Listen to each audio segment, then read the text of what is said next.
स्थूल की सीमा और आवश्यकता। गुरुदेव जैसे कह रहे थे, स्थूल से एक सीमा तक ही काम किया जा सकता है।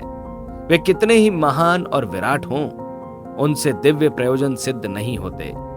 दिव्य प्रयोजनों के लिए शरीर को सूक्ष्म स्तर तक ले जाना और सिद्ध करना पड़ता है।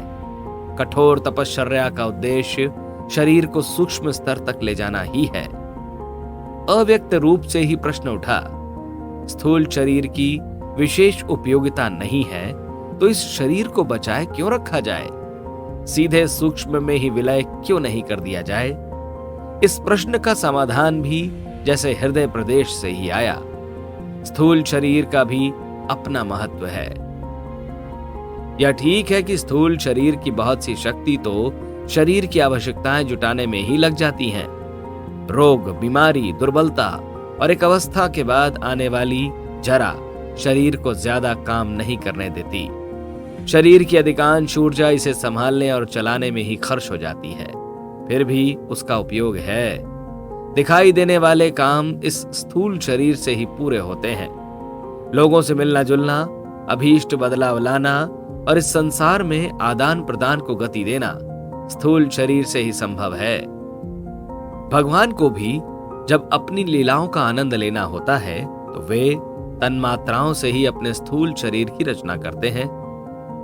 ये तन्मात्राएं क्या हैं? जिन पंच तत्वों से हम लोगों का शरीर बना हुआ है, उन्हीं का सारभूत अंश। स्थूल शरीर इसलिए आवश्यक भी है और उपयोगी भी। जिस क्षेत्र में गुरुदेव का मार्गदर्शक सत्ता का निवास है, क्या वहां जाया जा सकता है? मन में यह प्रश्न उठा ही था कि तत्क्षण उत्तर आया। तत्क्षण कहना भी गलत होगा। प्रश्न के साथ ही समाधान भी आ गया। चेतना में समय और सीमा तो रह नहीं गई थी। इसलिए यह भी कहा जा सकता है कि प्रश्न और उत्तर में पहले शायद उत्तर ही आया हो। कहा गया अथवा प्रतीत हुआ, आश्वस्त किया गया कि उचित समय आने पर तुम्हारा परिचय देवात्मा हिमालय से भी कराया जाएगा। इस शरीर और स्वरूप की कठिनाई है, अन्यथा तुम्हें स्मरण होना चाहिए कि वस्तुतः तुम उसी क्षेत्र के निवासी हो। एक विशिष्ट उद्देश्य की पूर्ति के लिए यहां भेजे गए। लौकिक कार्य संपन्न करने हैं, इसलिए शरीर पर थोड़ा आवरण डाल दिया गया है। हिमालय का यह हृदय प्रदेश कैलाश के पास स्थित है। वह कैलाश नहीं जिसे लोग नक्शे पर चिन्हित करते हैं। सिद्ध जनों का कैलाश सर्वथा भिन्न और विलक्षण है। संत महापुरुष गोमुख के आसपास निवास करते हैं। केदार क्षेत्र में भी उनके लिए उपयुक्त स्थान है। वहां रहकर वे सूक्ष्म लोक में जाने की तैयारी करते हैं। सभी लोग नहीं पहुंच पाते, इक्का दुक्का ही जा पाते हैं।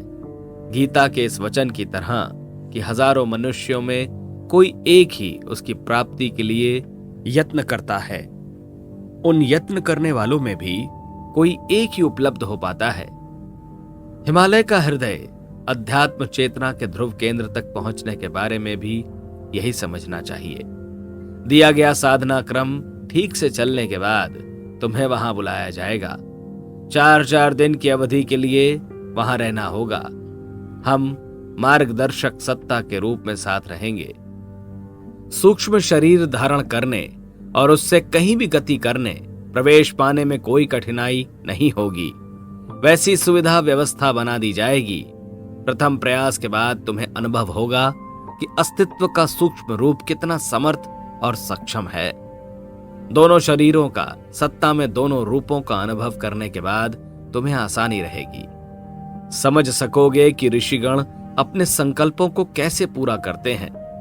सौंपे गए महत्व कार्य को संपन्न करने की क्षमता भी तुम उन ऋषि सत्ताओं के सानिध्य में जागृत कर सकोगे। पुरुष चरण साधना में नियुक्त किए जाने के दिन 2 काम और सौंपे गए। ये थे तो महानुष्ठान के ही क्रम में, लेकिन उनका स्वरूप लौकिक ज्यादा था। प्रकाश पुंज से प्रेरणा आ रही थी। गांव समाज में जो भी गलत होता दिखाई दे उसका विरोध करना है, उसे नहीं होने देना है और ऐसी तैयारी जुटाना है कि आगे भी नहीं हो सके। इसके लिए लोगों को समझा सिखाकर तैयार करना है। भगवान भारत को विदेशी दासता से मुक्त कराना चाहते हैं। त्रिगुणमयी माया से तमस पक्ष को अब पार्श्व में जाना है। भगवान की इच्छा से विश्व में भारत को नई भूमिका निभानी है। आने वाली शताब्दियां भारत के गौरव को फिर से प्रतिष्ठित करेंगी। इसके लिए भारत का स्वतंत्र होना आवश्यक है। उन्हीं की प्रेरणा से जनमानस में स्वतंत्रता का उभार आ रहा है। उभार को समर्थ बनाने में तुम भी सहयोगी बनो। जहां आवश्यक हो वहां सक्रिय विरोध किया जाए।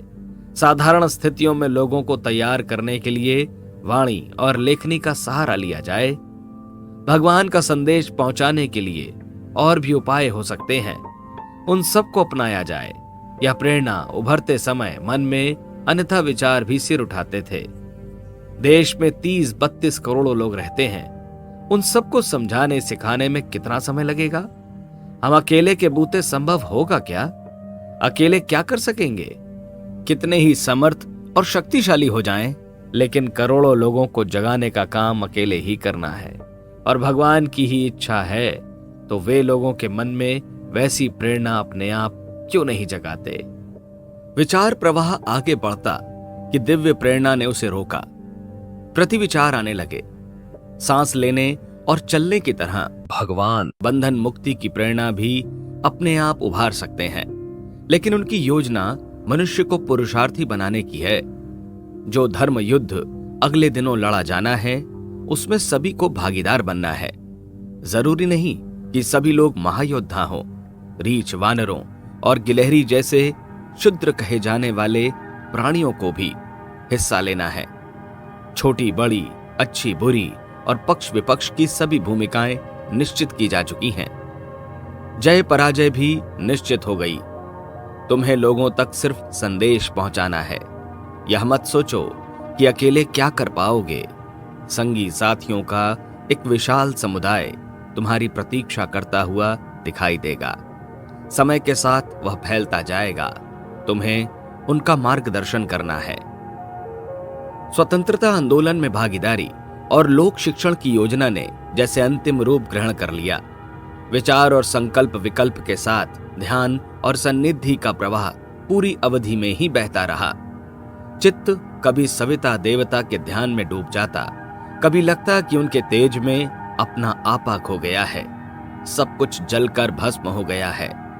कुछ पल बाद अपनी स्वतंत्र चेतना का फिर भान होने लगता, लेकिन वह ज्यादा परिपक्व और समर्थ अनुभव होती। पहले की तुलना में सुदृढ़। जैसे चेतना का रसायन बदल रहा हो, वह कुछ की कुछ होती जा रही हो। इस प्रक्रिया में अपनी मार्गदर्शक सत्ता भी सामने ही उपस्थित अनुभव होती। रस रसायन की यह प्रक्रिया उन्हीं की देखरेख में संपन्न होती लगने लगती। इस तरह की प्रतीतियों में कई बार दृश्य बदलते, पुस्तकों के पन्ने बदलने और उलटने पुलटने जैसी अनुभूति होती। कभी यह तो कभी वह दृश्य दिखाई देता। इस बीच मां ने पूजा की कोठरी में कई बार झांका, और दिन तो सूरज का सिंदूरी वर्ण बदलते ही श्री राम अपनी संध्या पूरी कर उठाते हैं। आज क्या हो गया? संध्या अभी तक संपन्न क्यों नहीं हुई? कहीं पिछले दिनों लगी समाधि जैसी अवस्था में तो नहीं पहुंच गया? उस समय तो श्री राम के पिता जीवित थे, सब विधि विधान जानते थे, समाधि से वापस ले आए थे। अब फिर वैसी ही समाधि लगाई तो कौन वापस लाएगा? मां को तरह तरह की चिंताएं उठती जा रही थीं। इधर नए साधना क्रम का आरंभ करते हुए श्री राम अपनी मार्गदर्शक सत्ता को सामने ही अनुभव कर रहे थे। उनकी उपस्थिति मन, प्राण और चेतना में रमती जा रही थी।